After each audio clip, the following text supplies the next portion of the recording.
Oh, and that brings up, how do they identify the killer whales in this By their film? tail flukes. Yep. Yeah. By their tail flukes and also just, like, intuition and, like, in their heart. Believing in magic.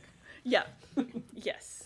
Yes. But the whale watcher, Ben, Yes. he's the one who says, oh, that's that one, look at the fluke. He says we identify them. You can tell them apart by their tail fluke.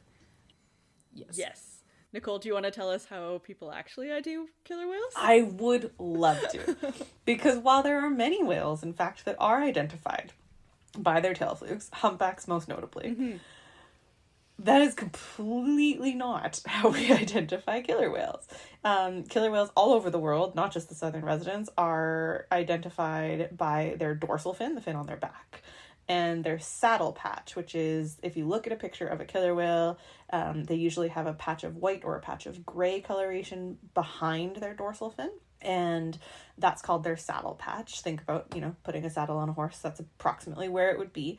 And if you look at the dorsal fin and the saddle patch together on any individual killer whale, they're as unique as our fingerprints, and so that's what we use to photo ID them. Nope. Not flukes. Yeah. Because you know what you don't usually whale see flukes. of a killer whale? Yeah. Yeah. Flukes.